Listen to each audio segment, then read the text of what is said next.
Everyone, তো আজকে 13 তারিখ, কালকে 14 তারিখ হচ্ছে ভাইয়ের বার্থডে। তো এখন 12টার সময় আমরা একটা ছোট্ট কেক কাটবো, তাই আমি দিয়া জলে সুমনা ওদের আসতে বলেছি। তো এই দেখো কেক,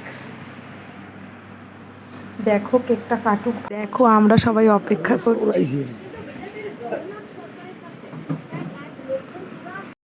এদিকে দেখো বাবাকে ডাকতে পাঠিয়ে দিয়েছি, ভাইকে ডাকতে। হ্যাঁ, কারণ আমি ডাকলে তো ভাই বুঝে যাবে, বাবা বা মা ডাকলে অতটা বুঝতে পারবে না। ভাই যদিও ঘুমায়নি, ভাই মেশিনে মাল করছিল।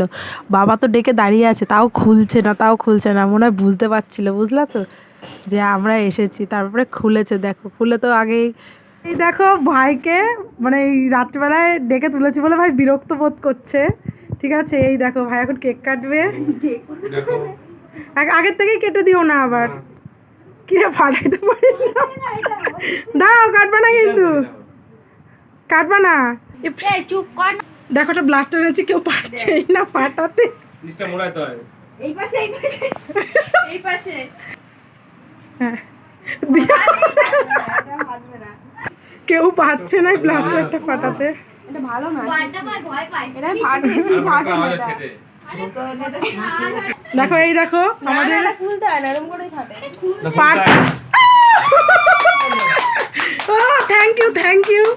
দেখো ঠিক পেরে গেছে, তো ওটা অনেক কষ্টে আমরা জ্বালাতে পেরেছি। এবার এটাও পেরেছি। Happy birthday to you, happy birthday to you, happy birthday,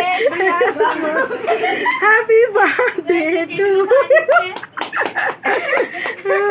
বলে কি করে কিছু বুঝি আগে না। গুরুজন তো দিলাম না, এটা দেখো না। খাও তুমি কেক খাও না, আমরা জানি। একটু না তো করে কিছু। আচ্ছা, একটু বার্থডে বয়কে একটু খাওয়াও কেউ গো। না তোদের দি খাও, তোমার আজকে জন্মদিন, খাও। আসছে বছর আবার হবে। ধন্যবাদ। তো দেখেছো কত কষ্ট করে ব্লাস্টারটা আমরা, মানে কি বলবো, সবাই চেষ্টা করেছি, কেউ পাচ্ছিলাম না। দেখেছো তো, আমরা ভিডিও করে না, তো তোর দ্বারা এসব হবে না। কেকটা খুব ভালো খেতে। তো টাটা, গুড নাইট সবাইকে, আবার কালকে দেখা হবে। টাটা।